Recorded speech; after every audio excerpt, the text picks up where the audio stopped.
बच्चों आज मैं आपके लिए बहुत ही यूनिक और डिफरेंट अमेजिंग सीरीज लेकर के आया हूँ। जैसे कि आप नाम पढ़ पा रहे हैं, NCERT NEET JEE booster series. और सीरीज में इसके नाम में सब कुछ एक्सप्लेन हो रहा है वैसे तो, फिर भी मैं इसको थोड़ा एक्सप्लेन कर लेता हूँ। ये एक्चुअली सीरीज उन बच्चों के लिए स्पेशली जो बोर्ड एग्जाम की प्रिपरेशन कर रहे हैं। मेरा मतलब है कि 11th और 12th के अंदर। तो एक्चुअली ऐसे बच्चे जो एनसीईआरटी को तो लेकर के चलना, उनको स्कूलिंग का एग्जाम तो देना ही है, उसके साथ साथ उनको कंपटीशन की प्रिपरेशन करनी है। अब बच्चों देखो, दो तरह की कैटेगरी हो सकती है। ऐसा हो सकता है कुछ बच्चे ये सोचते हो कि भाई मुझे पहले 11th और 12th पे फोकस करना है, फिर उसके बाद मुझे कंपटीशन की तैयारी करनी है, मेडिकल और इंजीनियरिंग एंट्रेंस एग्जाम की तैयारी करनी है। तो ऐसे बच्चे क्या होते हैं, पहले वो एनसीईआरटी पे फोकस करते हैं, एनसीईआरटी को पढ़ते हैं, और फिर 12th के बाद वो जो है कंपटीशन की प्रॉब्लम, उस कंपटीशन के नजरिए के हिसाब से वो प्रॉब्लम्स सॉल्व करते हैं, प्रैक्टिस करते हैं और फिर वो एग्जाम देते हैं। नो डाउट वो बच्चे थोड़े पीछे रह जाते हैं। दूसरी कैटेगरी उन बच्चों की है जो डायरेक्टली फोकस उनका आफ्टर 10th यानी 11th 12th में फाउंडेशन कोर्स कर रहे हैं और वो नीट जेई की प्रिपरेशन कर रहे हैं। तो वो बच्चे क्या होता है कि वो स्कूल के एग्जाम को बहुत साइड कर लेते हैं, एनसीईआरटी को बिल्कुल ही साइड कर लेते हैं, उनका फोकस उसी पे होता है। और यही वजह है कि वो जो बोर्ड एग्जाम देते हैं बच्चों, वो बच्चे तो बोर्ड एग्जाम में अच्छा परफॉर्म भी नहीं कर पाते हैं। और आपको तो पता ही है कि जेई के अंदर परसेंटेज की भी वैल्यू है। तो एक्चुअली इन दोनों में बैलेंसिंग होनी बहुत जरूरी है, स्कूलिंग एग्जाम और कंपटीशन। और अगर इन दोनों में बैलेंस करके अगर आप अपनी प्रिपरेशन करोगे तो बच्चों आप, मेरे हिसाब से आपका कॉन्फिडेंस भी बहुत अलग लेवल पर होगा, आप अपने आप को बूस्ट अप फील करोगे। एनसीईआरटी के बारे में कह देता हूँ बच्चों, एनसीईआरटी की जो बुक्स है वो बहुत ही इंपॉर्टेंट बुक्स है। वो एक्चुअली आपके फंडामेंटल को स्ट्रॉन्ग करती है। जैसे एक मकान है, उसकी जो नींव होती है बच्चों, जो घर बनता है उसकी जो नींव जो होती है, वो फाउंडेशन होता है, वो उसको स्ट्रॉन्ग बनाता है। वैसे वैसे एनसीईआरटी जो है वो आपका फाउंडेशन स्ट्रॉन्ग करेगी, आपके बेसिक्स को स्ट्रॉन्ग करेगी। इसलिए आप एनसीईआरटी को बिल्कुल इग्नोर नहीं कर सकते, साइड में नहीं रख सकते। इवन मैं तो कहता हूँ एनसीईआरटी ही है सब कुछ। आप एनसीईआरटी की बुक्स को बहुत अच्छे से रेडी कर लीजिए। उसके साथ साथ बैलेंस करते हुए आपको कंपटीशन की प्रिपरेशन करनी है, तो फिर उससे जो रिजल्ट आएगा बच्चों, वो बहुत ही शानदार यूनिक रिजल्ट होगा। तो एक्चुअली हमारा जो ये एफर्ट है वो यही होगा कि हम एनसीईआरटी की प्रॉब्लम्स के थ्रू कंपटीशन की प्रॉब्लम्स पे जाएंगे। ठीक है। तो इस सीरीज में मैं क्या करूंगा बच्चों की, कोई पर्टिकुलर टॉपिक लूंगा, उस टॉपिक को अपन कुछ अलग अलग, जैसे एक ही लेक्चर में नहीं कर पाऊंगा मैं, अलग अलग लेक्चर्स में उस पर्टिकुलर टॉपिक को लेंगे, उसके कॉन्सेप्ट्स को देखते हुए अपन प्रॉब्लम्स करेंगे। Problems NCERT plus competition level की प्रॉब्लम्स होगी बच्चों। ठीक है। तो जैसे मैं आपके सामने एक टॉपिक ले रहा हूँ, बहुत अच्छा टॉपिक है, गॉस थ्योरम। देखिए बच्चों, ये गॉस थ्योरम क्या कहती है, ये जो गॉस लॉ है, एक्चुअली मेरी स्टार्टिंग सीधी गॉस लॉ से ही हो रही है बच्चों। हालांकि इससे पहले भी चैप्टर नंबर 1 जो है इलेक्ट्रोस्टैटिक्स, बहुत सारे और टॉपिक्स है इसमें, पर मैं इससे ही ले रहा हूँ। इसका रीजन है एक्चुअली, वो आगे मैं बता दूंगा आपको। तो देखिए बच्चों, मैं ये गॉस लॉ जो है वो क्या करना चाहता है, जैसे मैं एक आपके सामने सीधी सी एक बात रख लेता हूँ। देखिए बच्चों, ये एक क्लोज सरफेस है, ये देखिए ये क्लोज सरफेस है, ठीक है बच्चों। और इस क्लोज सरफेस के अंदर एक चार्ज को रख लेता हूँ, ये देखिए ये चार्ज पड़ा। और इवन को जरूरी नहीं है चार्ज यहाँ रखो, आप कहीं पर भी रख सकते हो इसको, जरूरी नहीं इसको सेंटर पे रखो। तो बच्चों होगा क्या एक्चुअली, जैसे आपने ये चार्ज रखा, तो इस चार्ज की वजह से यहाँ से क्या पास होगा, इलेक्ट्रिक फ्लक्स पास होगा। ये जो क्यू चार्ज है वो इस क्लोज सरफेस से क्या करेगा, इलेक्ट्रिक फ्लक्स निकालेगा। देखिए बच्चों, ये सरफेस कैसा है, क्लोज है, एक क्लोज सरफेस है। क्लोज सरफेस के अंदर बच्चों मैंने क्या रखा हुआ है, चार्ज, है ना। ये जो ये टेक्निकल वर्ड्स है, चार्ज पड़ा है क्लोज सरफेस के अंदर। तो क्लोज सरफेस के अंदर चार्ज पड़ा हुआ है, तो चार्ज जो है वो इलेक्ट्रिक फ्लक्स निकालेगा। अब ये इलेक्ट्रिक फ्लक्स जो है वो किसकी वजह से निकल रहा है, चार्ज की वजह से। नेगेटिव चार्ज होगा तो फ्लक्स अंदर एंटर करे। तो बच्चों ये जो चार्ज है ये सोर्स ऑफ इलेक्ट्रिक फ्लक्स है, ऑब्वियसली। तो चार्ज और फ्लक्स एक दूसरे से रिलेटेड है, ये दोनों एक दूसरे से अलग नहीं हो सकते। ये एक दूसरी स्लाइड है, यहाँ पर देखिए आप, ये इस डायग्राम के अंदर देखिए पॉजिटिव चार्ज है बच्चों, ये पॉजिटिव चार्ज जो है इसकी वजह से फ्लक्स क्या हो रहा है बच्चों, बाहर की तरफ निकल रहा है ना। देख रहे हो आप, ये पर्टिकुलर एक एरिया है, इस एरिया से आप देखोगे फ्लक्स जो है वो बाहर की तरफ निकल रहा है। ऐसे कैसे, ये नेगेटिव चार्ज है, इससे फ्लक्स जो है वो क्या हो रहा है, अंदर की तरफ एंटर कर रहा है। ये एक पर्टिकुलर एरिया है, तो यहाँ से फ्लक्स होते हुए अंदर पास होगा। तो कुल मिलाकर के गॉस थ्योरम ये कहती है कि किसी क्लोज सरफेस के अंदर, ये कैसा भी क्लोज सरफेस है बच्चों, इसके अंदर जैसे मान लो यहाँ पर ये Q1 चार्ज पड़ा हुआ है, ये Q2 चार्ज पड़ा हुआ है, ये Q3 चार्ज पड़ा हुआ है। तो Q1 चार्ज से फ्लक्स बाहर निकल रहा है, Q3 चार्ज से बाहर निकल रहा है, लेकिन ये Q2 नेगेटिव चार्ज है, फ्लक्स अंदर एंटर भी कर रहा है। तो टोटल नेट फ्लक्स क्या होगा बच्चों इस सरफेस से पासिंग, क्लोज सरफेस है ना, ये वर्ड आपको नहीं छोड़ना है। इस क्लोज सरफेस से जो नेट इलेक्ट्रिक फ्लक्स निकलेगा वो निकल किसकी वजह से रहा है, इस टोटल नेट चार्ज की वजह से। तो कुल मिलाकर के जो टोटल फ्लक्स होगा वो 1/ε0 टाइम्स होगा in the vacuum of total charge enclose by the close surface. यानी इसको आप सिंप्लीफाइड ऐसे लिख सकते हो sigma Q upon epsilon not. यानी देखो बच्चों बहुत सिंपल सी बात ये गॉस थ्योरम कह रही है कि ये जो फ्लक्स निकल रहा है वो किसकी वजह से निकल रहा है, इस चार्ज की वजह से। कौन सा चार्ज है, ये क्लोज सरफेस के अंदर जो चार्ज पड़ा हुआ है, सरफेस के बाहर नहीं है, सरफेस के अंदर जो चार्ज पड़ा है उससे जो फ्लक्स निकल रहा है। और ये बात आप ध्यान रखें कि एक सरफेस के अंदर से अगर फ्लक्स निकल रहा है या एंटर हो रहा है तो श्योर है कि वहां पर कोई ना कोई सोर्स ऑफ चार्ज पड़ा हुआ है, सोर्स ऑफ इलेक्ट्रिक फ्लक्स या इलेक्ट्रिक फील्ड पड़ा हुआ है, यानी चार्ज पड़ा हुआ है। फ्लक्स जीरो है इसका मतलब नेट चार्ज जीरो हो सकता है चार्ज नहीं। कुल मिलाकर के बच्चों फ्लक्स और चार्ज एक दूसरे से रिलेटेड है और इसी पे हम प्रॉब्लम्स करेंगे। अब इसमें आपको ये ध्यान रखना है बच्चों कि चार्ज जो होना चाहिए वो अंदर होना चाहिए, सरफेस के बाहर नहीं होना चाहिए। जैसे मान लो ये ऐसा हो जाए, ये क्लोज सरफेस है, इस क्लोज सरफेस के अंदर एक और सरफेस बना देता हूं मैं, ये S1 सरफेस है और ये S2 सरफेस और ये वाला S3 सरफेस है। यहाँ पर बच्चों 1 माइक्रोकुलाम चार्ज पड़ा हुआ है, यहाँ पर 2 माइक्रोकुलाम चार्ज पड़ा हुआ है और एक इसके अंदर -3 माइक्रोकुलाम भी पड़ा हुआ है। मैं अगर आपसे कहूँ कि S1 वाले चार्ज से फ्लक्स, S1 वाले सरफेस से फ्लक्स बताओ, तो फॉर्मूला आपके पास बहुत सिंपल है, total charge divided by epsilon naught. तो मैं S1 की बात कर रहा हूँ, ओनली S1। तो आप बच्चों बताइए S1 के अंदर कितना चार्ज पड़ा हुआ है, S1 के अंदर तो ये देखिए 1 माइक्रोकुलाम चार्ज पड़ा हुआ है, तो बस 1 microcoulomb divide by epsilon not. अच्छा इस S2 से कितना फ्लक्स पास होगा, तो बच्चों S2 से जो फ्लक्स पास होगा sigma Q upon epsilon not, यानी इसके अंदर S2 के अंदर कितना चार्ज है, +2 -3।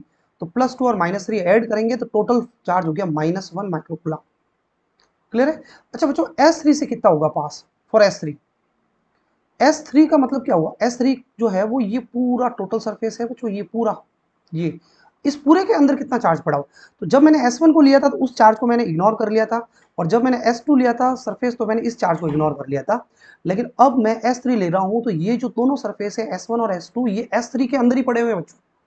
तो अब मैं कहूँ S3, तो S3 में टोटल चार्ज क्या होगा, +1 +2 प्लस कितना हो गया 3 और -3, यानी टोटल चार्ज हो गया 0। तो sigma Q upon epsilon not करोगे आप, टोटल चार्ज 0 इसलिए फ्लक्स भी क्या हो गया 0। यानी S3 के अंदर जो टोटल नेट जो सोर्स पड़ा है इलेक्ट्रिक फ्लक्स का वो 0 है ही नहीं इसके अंदर नेट सोर्स, इसलिए नेट फ्लक्स जो है वो क्या आ रहा है 0 आ रहा है। तो बच्चों बहुत सिंपल सी बात है, आपको दिमाग में ये रखना है कि चार्ज पता करना है, लेकिन चार्ज क्लोज होना चाहिए, सरफेस से पैक्ड होना चाहिए। टोटल चार्ज लेना है और डिवाइड बाय क्या करना है, एप्सिलॉन नॉट करना है। अब अपन प्रॉब्लम से आते हैं बच्चों, गॉस थ्योरम की कुछ अच्छी अच्छी प्रॉब्लम्स करते हैं, प्रैक्टिस करते हैं, जो एनसीईआरटी के अंदर तो आपको बोर्ड के एग्जाम, स्कूलिंग एग्जाम में तो हेल्प करेगी, कंपटीशन लेवल के अंदर भी आपके लिए बहुत ही ज्यादा इंपॉर्टेंट रोल प्ले करेगी। तो देख लेते हैं बच्चों, ये देखिए पहली प्रॉब्लम लेके आया हूं मैं आपके सामने, इसको रीड कर लेता हूं बच्चों। देखिए बच्चों ये क्या कह रही है problem, a charge q is placed at distance a/2, the centre of the square surface of the edge A as shown in figure, the electric flux through the square surface is। तो ये क्या कहना चाह रहा है बच्चों, देखिए square surface है, ये कैसा आपको दिख रहा है, ये स्क्वायर सरफेस, ये स्क्वायर सरफेस है बच्चों, ये ऐसा एक स्क्वायर सरफेस पड़ा हुआ है और इसके ये जो स्क्वायर सरफेस का सेंटर है ना, इस सेंटर से ऊपर हवा में यहाँ पर एक चार्ज पड़ा हुआ है। कौन सा चार्ज है, उसकी वैल्यू कितनी है, कैपिटल क्यू। अच्छा आपको पता है ये स्क्वायर की साइड कितनी है बच्चों, ए, क्वेश्चन कह रहा है स्क्वायर की साइड कितनी है, ए। तो ये ए साइड का स्क्वायर है और इस स्क्वायर के सेंटर से ऊपर हवा में a/2 डिस्टेंस पे क्या पड़ा हुआ है, एक चार्ज पड़ा हुआ है। हवा से ऊपर यहाँ पर एक चार्ज पड़ा है बच्चों, यहाँ पर। तो क्या ये चार्ज पैक, अब आपको फ्लक्स फाइंड आउट करना है, तो फ्लक्स निकालना और चार्ज दिया हुआ है तो आपके दिमाग में और कुछ भी नहीं आना चाहिए, गॉस थ्योरम। गॉस थ्योरम मुझे अप्लाई करनी है, लेकिन भाई गॉस थ्योरम अप्लाई करे कैसे अपन, चार्ज तो पैक होना चाहिए सब तरफ से। तो ये क्या पैक है क्या ये चार्ज, ये तो आपने ऊपर हवा में रख दिए। तो एक्चुअली ये एनक्लोज नहीं है, मुझे इसको चार्ज को एनक्लोज करना है। तो चार्ज को एनक्लोज करने के लिए पहले आप इमेजनरी उसके चारों तरफ आइडेंटिकली कुछ सरफेस इमेजिन कर लो, बाद में उनको हटा देंगे अपन वापस सरफेस को, है ना। तो देखिए बच्चों फिर क्या करेंगे, अगली स्लाइड में देख लेते हैं अपन इसको। तो बच्चों देखिए इस प्रॉब्लम को अपन सॉल्व कर रहे हैं, किस तरीके से इसको सॉल्व करेंगे। देखिए बच्चों मैं आपके सामने क्या कर लेता हूँ, ये एक सरफेस है, ये एक सरफेस रख दिया। क्वेश्चन यही कह रहा था ए साइड का एक सरफेस है और ये जो सरफेस है इसकी साइड कितनी है बच्चों, ए, और हवा में ही इसके सेंटर से, ये सेंटर से डॉट डॉट करके यहाँ पे मैं बढ़ा देता हूँ, एक चार्ज पड़ा हुआ है सेंटर से दूर a/2 डिस्टेंस पर, एक चार्ज पड़ा हुआ है जिसकी वैल्यू कितनी कही गई है, स्मॉल क्यू। स्मॉल क्यू है, कैपिटल क्यू देख लेते हैं पीछे, कैपिटल क्यू है, ठीक है बच्चों। तो इसको चार्ज को मैं क्या कर लेता हूँ, कैपिटल क्यू कर लेते हैं। ये कैपिटल क्यू चार्ज पड़ा हुआ है, क्लियर। हमें कोई उतावल नहीं है, कहीं भागदौड़ नहीं करनी है बच्चों, आराम से अपन न्यूमेरिकल कोई भी क्वेश्चन अगर करेंगे तो उसको बहुत ईजी वे से करेंगे अपन, ठीक है। अब देखो ये तो कह दिया क्वेश्चन है कि वो जो सरफेस है उससे a/2 डिस्टेंस पे चार्ज पड़ा हुआ है, तो अब मुझे इस चार्ज को पैक करना है बच्चों, सब तरफ से पैक करना है, तो पैक करे कैसे। तो देखिए मैं ये जो ऐसा जो ये जो सरफेस है बच्चों, ये वाला जो सरफेस है, ये वाला इस तरीके का जो सरफेस है, मैं ऐसे कैसे आइडेंटिकल कुछ और सरफेस रख रहा हूँ, ठीक है बच्चों, ताकि ये मैं इसको कवर कर सकूँ। तो मैं क्या कर रहा हूँ कि एक सरफेस जो है मैं ये यहाँ पर रख लेता हूँ, ठीक है बच्चों। एक सरफेस मैंने यहाँ पर रख लिया, इस साइड से तो ये चार्ज कवर हो गया। अब हम क्या करेंगे, और करना है अभी, तो इसको पैक करना है, सब तरफ से ढकना है बच्चों। ये एक सरफेस मैंने इस साइड में रख दिया मैंने, ठीक है बच्चों। तो ऐसे एक सरफेस पड़ा है, एक इधर खड़ा कर दिया मैंने, एक इधर दीवार खड़ी कर दी मैंने, ठीक है। कुल मिलाकर के इस साइड से तो पैक हो गया। अब अपन क्या कर लेते हैं इसको, एक सरफेस वहां पे पीछे भी तो रखना है, ये जस्ट पीछे रख दिया बच्चों, ये यहाँ पर पीछे मैंने एक सरफेस और रख दिया, ठीक है बच्चों। एक सरफेस आगे भी तो रखना है, ये लो आगे रखो, लेकिन आगे मैं रखूँ उससे पहले मैं बता देता हूँ, इसको ऊपर भी रखना है एक सरफेस और, ठीक है। ये ऊपर भी रखना है, इसलिए इसको भूले नहीं आप। अब ये रख लिया मैंने, तो आपको याद नहीं रहेगा आगे भी एक सरफेस रखना था, तो ये मैंने लो एक आगे सरफेस और रख, कुल मिला के तरीके से मैंने रख लिया इसको। ये थोड़ा सा इधर से मैं इसको छोटा कर देता हूँ, ठीक है बच्चों। अब ये चार्ज जो है देखिए आप सब तरफ से पैक हो गया, कुल मिला के क्यूब का फॉर्मेशन हो गया, और टोटल 6 फेसेस जो यूज किए हमने इसको कवर करने के लिए। So there are 6 faces, total 6 faces use किए मैंने, uses sorry used to form a cube and charge small cube is symmetrically located at the center। कहाँ पे पड़ा है, सेंटर ऑफ क्यूब, क्यूब के सेंटर पे पड़ा है भाई चार्ज, ठीक है। तो अब हमें गॉस थ्योरम अब अप्लाई कर सकते हैं, ये तो चार्ज पैक हो गया सब तरफ से। तो बच्चों देखिए कितनी सिंपल सी गॉस थ्योरम है कि मुझे पूरा नेट फ्लक्स निकालना है, तो total charge divided by epsilon not. Total charge कितना है बच्चों, capital Q upon epsilon not. लेकिन ये जो फ्लक्स आया है ये तो टोटल आपके कितने फेसेस से आया है बच्चों, टोटल 6 फेसेस, 6 फेस मिलकर के इतना फ्लक्स निकाल रहे हैं पूरा क्यूब से। हमें पूरे 6 फेसेस से नहीं पूछा था बच्चों, हमें तो पूछा था कि ये जो आपका नीचे वाला जो था सरफेस, इसकी वजह से फ्लक्स निकालो। एक सरफेस पड़ा था, देखिए पीछे वाली स्लाइड में, ये देखिए ओनली एक ही सरफेस था ये। तो एक्चुअली मुझे एक फेस से निकालना है, तो क्या करेंगे हम, ये वाला सरफेस काम का नहीं है, इसको हटा दीजिए, ये वाला हट गया,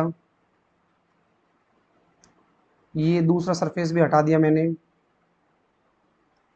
ठीक है।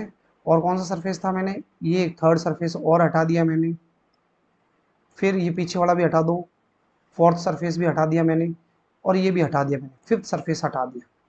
5 सरफेस हट गए, एक ही सरफेस रहा, यानी 6 फेसेस थे, उसमें से आपको एक फेस से पूछा है, तो अपन को वन फेस से फाइंड आउट करना है बच्चों। तो हमको यहाँ पर डिवाइड करना है, थ्रू वन फेस निकालना है, तो आपको 6 का डिवाइड करना है बच्चों।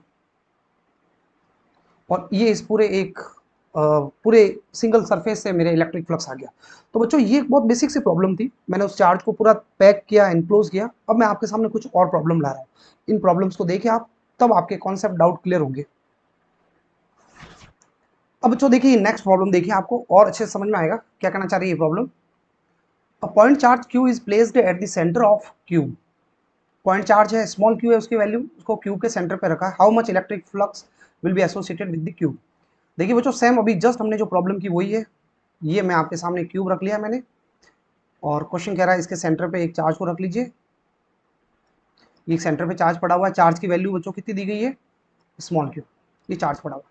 तो पूरे क्यूब से टोटल फ्लक्स निकालना थी। तो चार्ज एनक्लोज है बच्चों, ये तो पैक है, इसको हमें पैक करने की जरूरत नहीं है, ये तो पूरा एनक्लोज है। मैं एक ही बात आपको समझा रहा हूँ कि बच्चों ये जो चार्ज है वो एनक्लोज होना चाहिए।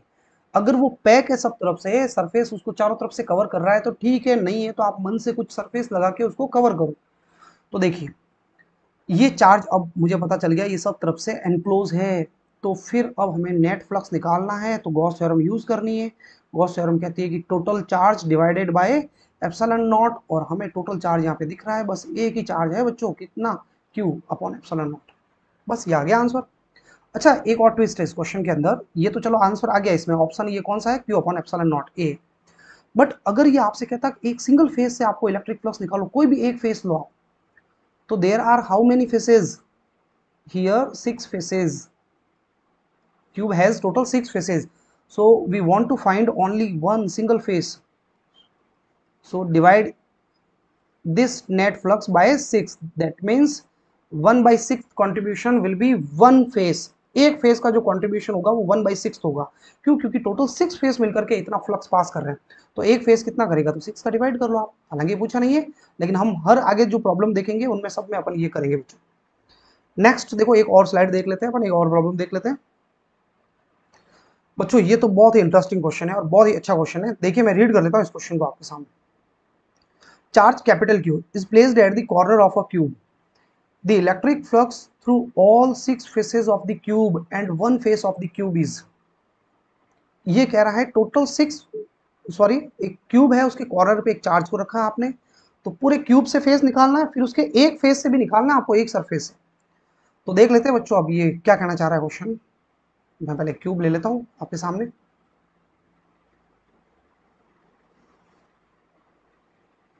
ये देखिए बच्चों, ये क्या है आपके सामने, क्यूब है ना, और इस क्यूब के कॉर्नर पर क्या रखा हमने, ये यहाँ पे मैं एक चार्ज को रख लेता हूँ।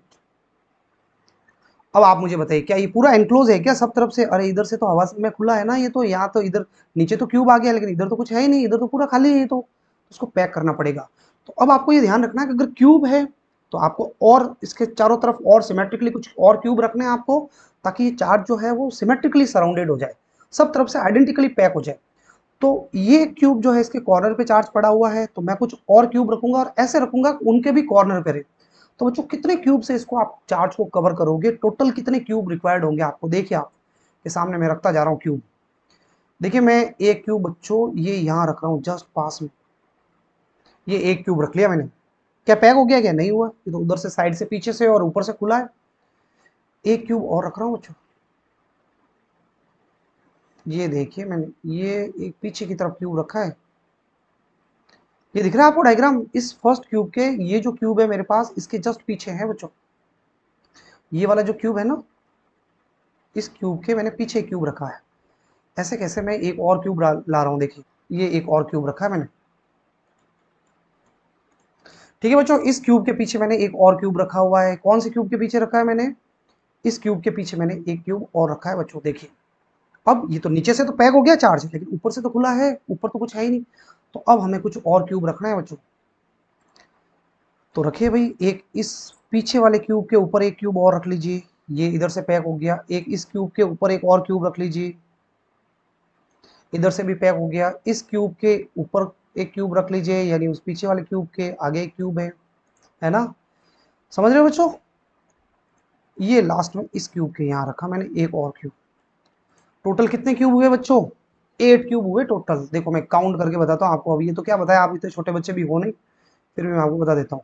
ये जस्ट एक है, फिर उसके पीछे सेकंड नंबर क्यूब है, यहाँ एक थर्ड नंबर है, उसके पीछे ये वाला फोर्थ वाला क्यूब है, फिर ये आगे वाला फिफ्थ नंबर क्यूब है, उसके पीछे ये पड़ा सिक्स्थ क्यूब, ये है सेवंथ नंबर क्यूब, और ये पीछे 8th क्यूब है। टोटल 8 क्यूब ने मिलकर के इसको एनक्लोज किया है। तो बच्चों अब ये चार्ज जो है, क्यू चार्ज की वैल्यू थी, ये चार्ज पूरी तरीके से पैक हो चुका है। तो मुझे अब फाइंड आउट करना है फ्लक्स थ्रू, नेट फ्लक्स निकालना है पैक होते। तो नेट फ्लक्स जो है अकॉर्डिंग टू गॉस थ्योरम निकलेगा टोटल चार्ज डिवाइडेड बाय बच्चों एप्सिलॉन नॉट करना है। ठीक है बिल्कुल नॉर्मल है, कोई ज्यादा बहुत हार्ड नहीं बच्चों, स्ट्रेस में नहीं आना है आपको। टोटल चार्ज जो है, चार्ज कैपिटल क्यू है, कैपिटल है कि स्मॉल है, कैपिटल क्यू लिया हमने, तो कैपिटल क्यू चार्ज है बच्चों टोटल, और डिवाइड बाय एप्सिलॉन। अब इसने ये तो पूरे 8 क्यूब मिलकर के इतना फ्लक्स निकाल रहे हैं बच्चों, मुझे 8 क्यूब से नहीं निकालना है, मुझे तो 1 क्यूब से निकालना है फ्रॉम 1 क्यूब, तो डिवाइड बाय 8 कर लो बस। ये मेरे आंसर आ गया, 1 क्यूब से इतना फ्लक्स पास होगा। अब बच्चों देखो बहुत एक इंटरेस्टिंग और कॉन्सेप्ट आ रहा है। ये जो क्यूब है इसमें से ये जो फर्स्ट वाला क्यूब है इसको मैं ले लेता हूँ, ये जो फर्स्ट क्यूब था ना, ये बाकी सारे क्यूब हटा देते हैं बच्चों। तो अब मेरे पास ये चार्ज रहा है और ये चार्ज इस क्यूब के कहाँ पड़ा था, कॉर्नर पे पड़ा था, मैं इस कॉर्नर पे रख लेता हूँ, ठीक है। अब देखिए बच्चों ये जो चार्ज है ना, ये चार्ज ये कितने फेसेस से डायरेक्ट कांटेक्ट में, आप देखो ये वाला जो फेस है ना क्यूब का, ये इससे कांटेक्ट में, ये वाला एक फेस डायरेक्ट कांटेक्ट में, फिर आप देखो कॉर्नर पे ये वाला फेस चार्ज को डायरेक्ट कांटेक्ट कर रहा है और ये वाला फेस, आपको खुद को पता है कि कॉर्नर पे टोटल 3 फेस जो है, एक कोना जो होता है उस पर टोटल 3 फेस मिलते हैं। तो एक्चुअली यहाँ पर बच्चों टोटल 3 फेसेस जो है वो चार्ज के डायरेक्ट कांटेक्ट में, और रिमेनिंग 3 फेसेस कांटेक्ट में नहीं। तो आपको यहाँ समझ जाना चाहिए कि ये जो फ्लक्स पास हो रहा है ये पूरा ये 1 क्यूब से हुआ है, कितना है 1 क्यूब से। इसमें से बच्चों 3 फेसेस तो कांटेक्ट में है, 3 फेसेस तो क्या है कांटेक्ट, और 3 फेसेस जो है वो कांटेक्ट में नहीं है, नॉन कांटेक्ट है, फेसेस नॉन कांटेक्ट। तो 3 फेस जो कांटेक्ट में है उनका इस फ्लक्स में जो ये जो टोटल क्यूब का फ्लक्स आया उसमें इन 3 फेस का कंट्रीब्यूशन 0 होगा, इन तीनों से कोई फ्लक्स पास नहीं होगा वास्तव में। तो पूरा क्यूब मिलके इतना फ्लक्स निकाला, तो इतना पूरा फ्लक्स जो है टोटल 6 फेस है बच्चों, 6 में से ये 3 फेस कोई काम के नहीं है, तो ये फ्लक्स कितने फेसेस से निकलेगा, रिमेनिंग 3 फेसेस से निकलेगा। तो एक्चुअली एक फेस से आपको फ्लक्स निकालना है। देखिए जब भी आप पूरा क्यूब से फ्लक्स निकाल दे बच्चों और फिर आपको एक सिंगल फेस से पूछा जाए, एक सरफेस से, तो जो सरफेस चार्ज के टच में है, कांटेक्ट में है, उनको हटा दो, रिमेनिंग फेसेस का डिवाइड कर लो आप, तो रिमेनिंग 3 फेसेस है, ये पूरा फ्लक्स 3 फेसेस से निकल रहा था तो डिवाइड बाय 3 करो आप, तो एक फेस का आ जाएगा, ये 3 मल्टीप्लाई होगा तो Q अपॉन 24 एप्सिलॉन नॉट आ जाएगा। इसको मैं थोड़ा आगे और समझा रहा हूँ बच्चों, देखना आप थोड़ा धीरे धीरे इसको एक्सप्लेन करेंगे। तो बच्चों इसका जो आंसर आएगा ये बी ऑप्शन है। ऑप्शन क्या है इसका, बी वाला ऑप्शन है इसका, है ना। देखो एक अगली प्रॉब्लम देखना, ये थोड़ा सा आपको और आपके डाउट्स कॉन्सेप्ट को क्लियर करेगी। देखिए बच्चों, a point charge q is placed at the midpoint of an edge of cube, how much electric flux will be associated with the cube। अब देखिए ये क्या कहना चाह रहा है, मिड पॉइंट ऑफ एज, जैसे कोई भी मैं एक चार्ज ले, ये चार्ज ये सॉरी ये सरफेस है, क्यूब है, और इस क्यूब की कोई भी एक एज ले लो, ये एज इसके मिड पॉइंट पे चार्ज पड़ा हुआ है, ठीक है।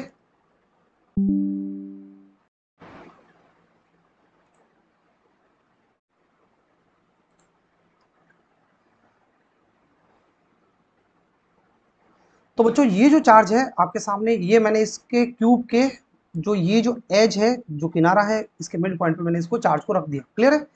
अब बच्चों आप मुझे बताइए कि ये जो चार्ज क्यू है, क्या ये एनक्लोज है, क्या सब तरफ से पैक है क्या ये बच्चों, नहीं है पैक बच्चों, पैक तो सब तरफ से घिरा हुआ दिखना चाहिए, ये वापस यहाँ से ओपन है। तो अब मुझे इसको क्या करना पड़ेगा, एनक्लोज करना पड़ेगा।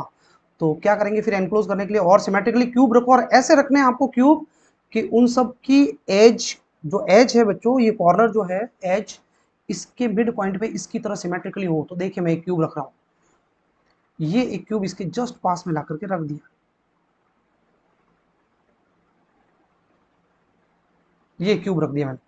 अब बच्चों आप देखिए ये जो क्यूब नंबर 1 है और ये क्यूब नंबर 2 है, ये दोनों के लिए चार्ज कहाँ पर आ रहा है, ये दोनों के लिए चार्ज कहाँ पर आ रहा है, ये चार्ज दोनों की एज जो है, ये जो किनारा है एज कोर, इसके जस्ट मिड पॉइंट पे आ रहा है, आ रहा है।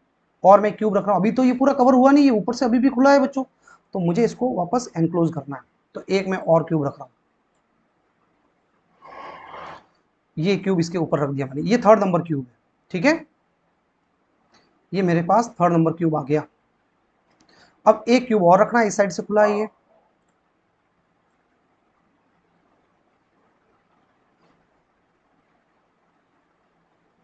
एक क्यूब और रखना।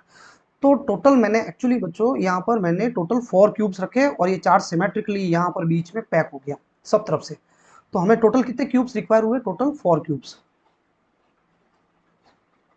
टोटल 4 क्यूब्स जो है हमें रिक्वायर हुए। तो नेट फ्लक्स क्या होगा बच्चों, आप टोटल बताइए, पहले टोटल फ्लक्स फाइंड आउट करना है। तो ये टोटल 4 क्यूब्स है जिन्होंने इस सरफेस को क्या कर दिया, इस चार्ज को क्या कर दिया, एनक्लोज कर दिया। तो अब अपन को जो नेट इलेक्ट्रिक फ्लक्स निकालना है तो अपन अब गॉस थ्योरम अप्लाई कर सकते हैं। क्यों अप्लाई कर सकते हैं? क्योंकि हमने चार्ज को क्या कर दिया बच्चों, क्लोज कर दिया है एक क्लोज सरफेस से। तो टोटल 8 क्यूब ने मिलकर क्लोज कर दिया है। तो गॉस थ्योरम क्या कहती है, net flux will be equal to total charge enclose charge divided by epsilon naught. तो टोटल चार्ज यहाँ पर था बच्चों Q और अपॉन में एप्सिलॉन नॉट। कितने क्यूब थे जिन्होंने इसको पूरे को चार्ज को एनक्लोज किया था? 4 क्यूब्स। तो टोटल 4 क्यूब से मिलकर के इतना फ्लक्स पास हो रहा है बच्चों। अब हमें 4 क्यूब से नहीं निकालना है, हमें तो खाली एक ही क्यूब से निकालना है।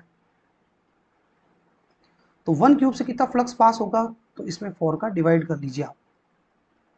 ये जो ऊपर आया ना Q अपॉन एप्सिलॉन नॉट, ये डिवाइड कर लीजिए तो हमारे जो आंसर आ गया वो फ्रॉम 1 क्यूब आ गया। अब बच्चों अगर हमें सरफेस से पूछा जाए फ्लक्स तो क्या करेंगे आप?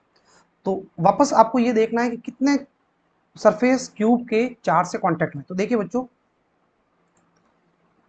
ये आपके पास सरफेस था, ये सॉरी ये क्यूब था आपके पास था ना, और ये चार्ज इसकी एज के मिड पॉइंट पे पड़ा था इस तरीके से। क्लियर है बच्चों? अब मैंने एक क्यूब से फ्लक्स निकाल दिया है, एक टोटल 4 क्यूब ने इसको क्लोज किया था सरफेस को।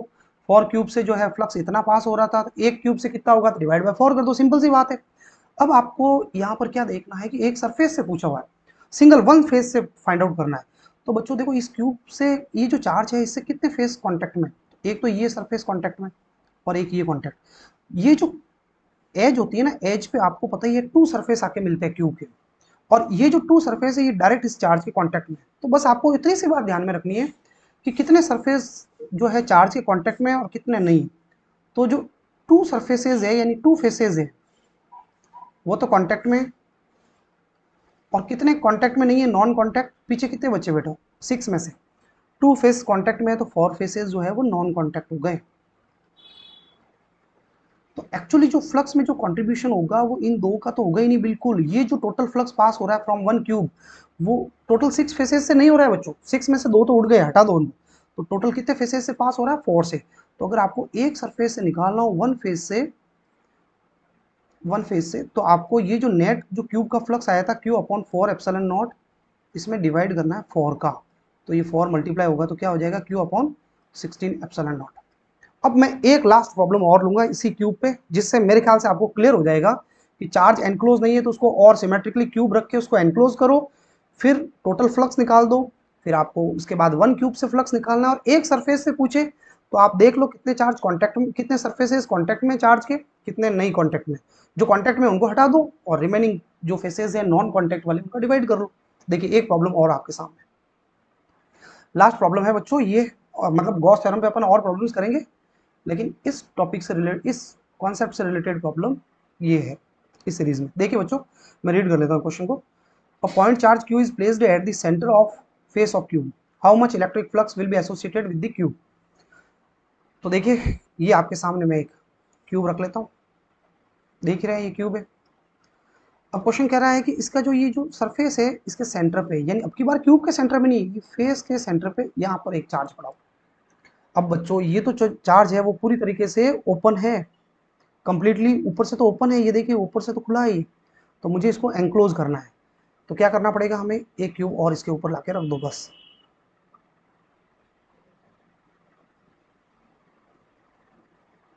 ठीक है, तो टोटल कितने 2 क्यूब्स ने मिलकर के इसको एनक्लोज कर दिया। कितने क्यूब्स की रिक्वायर हुई, 2 क्यूब्स की। तो अब अपन गॉस थ्योरम अप्लाई कर सकते हैं, नेट फ्लक्स फाइंड आउट करना है। नेट फ्लक्स, तो गॉस थ्योरम लगा दो, sigma Q upon epsilon not, charge तो वही क्यू है और एप्सिलॉन नॉट। अब ये जो फ्लक्स पास हो रहा है ये टोटल 2 क्यूब्स मिलकर के कर रहे हैं, हमें तो बच्चों एक क्यूब से चाहिए, 1 क्यूब से, तो आपको डिवाइड करना है 2 का। ये किससे आ गया flux, from 1 cube, sorry 1 cube. अच्छा वही बात फेस से भी देख लेते हैं अपन। तो बच्चों यहाँ पे देखिए, ये पहली वाली स्लाइड है, इसमें से मैं इसको हटा देता हूँ। देखिए कितना ये जो चार्ज है इससे कितने फेस कांटेक्ट में है बच्चों, तो आप यहाँ पर देख रहे हो ये ऊपर वाला एक सरफेस कांटेक्ट में है बस। तो एक फेस तो कांटेक्ट में है सरफेस, और रिमेनिंग 2 फेसेस जो है वो नॉन कांटेक्ट है। तो अगर मैं यहाँ पे बात करूँ, इसमें से 1 फेस तो कांटेक्ट है, और 2 फेस जो है वो, सॉरी 2 क्या 5 फेसेस क्या है बच्चों, नॉन कॉन्टैक्ट। तो ऑब्वियसली फ्लक्स में इस एक का तो कंट्रीब्यूशन होगा नहीं, इन 5 का कंट्रीब्यूशन होगा। तो 5 फेसेस में से आपको तो एक ही फेस का निकालना है, तो ये जो क्यूब का टोटल फ्लक्स आया था इसमें डिवाइड बाय 5 करना है। सिंपल सी बात है बच्चों, टोटल क्यूब के जितने फेसेस है वो इतना फ्लक्स जो है एसोसिएट हो रहा है उनसे, बाहर निकल रहा है, आउटगोइंग फ्लक्स है। तो एक फेस से कितना होगा, तो डिवाइड करना है नंबर ऑफ फेसेस का। अब हर बार क्यूब में 6 फेसेस काम नहीं आएंगे, जितने फेसेस चार्ज के कांटेक्ट में उनको हटा दो बच्चों। तो यहाँ पर 5 का डिवाइड करो, 5 2 से मल्टीप्लाई होगा तो क्या हो जाएगा 10 एप्सिलॉन नॉट। तो बच्चों आप प्लीज मेरे को एक बार बताएं कि चीज कैसी लगी आपको, और इसमें जो सजेशन है वो मुझे बताइए, मैं इसको कैसे और इम्प्रूव कर सकता हूँ, कैसे इसको बेटर कर सकते हैं हम। तो नो डाउट और भी अपन चेंजेस करेंगे। तो इसको आप एक बार देखें, डाउट्स आपके कंफ्यूजन जो भी रहे वो कमेंट बॉक्स में आप लिखें मुझे, और फिर उसके बाद अपन अगली जो अगला इसी अभी एक एक टॉपिक अपन लेते रहेंगे सीरीज के। तो हर टॉपिक पे अपन बात करेंगे, तो आपके जो भी डाउट्स होंगे वो अपन नेक्स्ट टू नेक्स्ट सीरीज में लेते रहेंगे अपन। ठीक है बच्चों, थैंक यू।